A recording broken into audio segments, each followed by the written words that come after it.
tell you why I'm building this business. I want the freedom to work on my own schedule, to work from anywhere, to have the flexibility to be present for my kids, and to also be there for my parents if they ever need me as they get older. I want to travel. I want to potentially live abroad someday, and I want my work to travel with me when I do. That vision has kept me going through more hard moments than I can count. And it's the reason I didn't quit when quitting would have been the easier choice. So today I want to talk about why so many women quit building their online business right before something real starts to happen, and what actually keeps you going when everything in you is saying, maybe this just isn't for me. I've had a lot of moments over the years where I seriously considered walking away. The kind where you wake up one day and think, I have no idea which direction to go, and I'm not sure that I have what it takes to figure it out. And for a long time, I didn't have the self-belief I needed to consistently show up and put out content. So instead, I stayed busy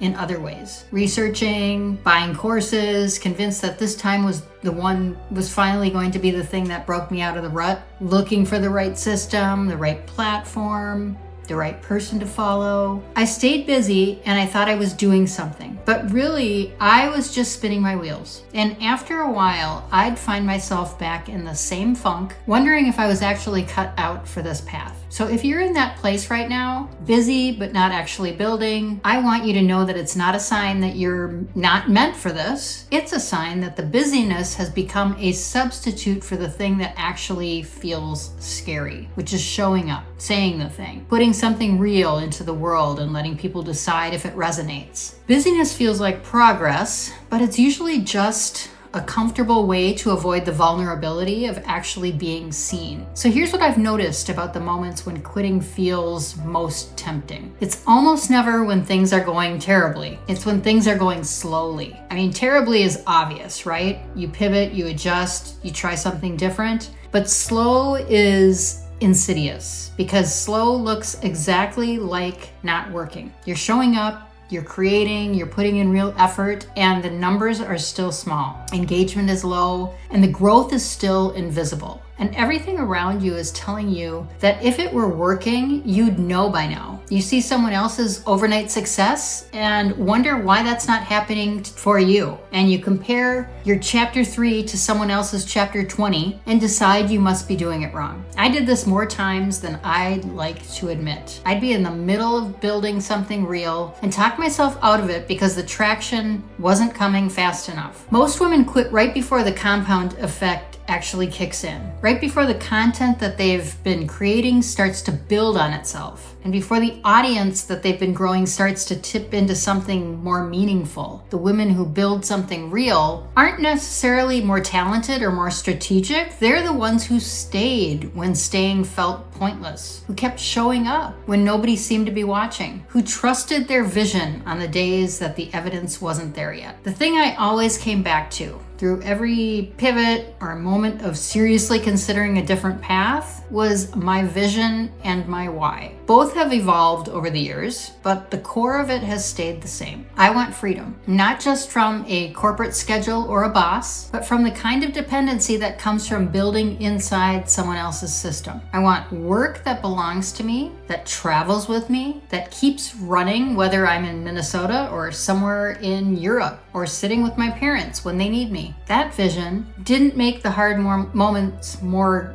easier, but it made them survivable, because on the days where the evidence wasn't there, when the numbers were small and the progress felt invisible, I could come back to why I was doing this in the first place. And that was bigger than any bad week. Your why is your most important business asset, not your email list, not your content strategy or your lead magnet, but your why. Because tactics change, and platforms change, strategies evolve, but a why that's rooted in something real, something about the life that you're trying to build, the freedom you're working toward, the people you want to be present for, that stuff doesn't change. And it will carry you through the phases that would otherwise make you quit. So if you don't have a clear why yet, that is worth spending real time on before you do anything else. Here's the takeaway today. If you're in the messy middle right now, If you're building but you're not seeing traction yet, if you're showing up and wondering if this is working, I want you to hear this. You're probably not doing anything wrong. You're likely just in the phase where most people quit, and I want you to stay. Keep building. Come back to your why on the hard days and make sure what you're building is actually yours. On your hub, around your idea, and around the life that you're actually trying to create. And if you want help getting clear on the foundation underneath all of it, like your lane, message, assets, and visibility,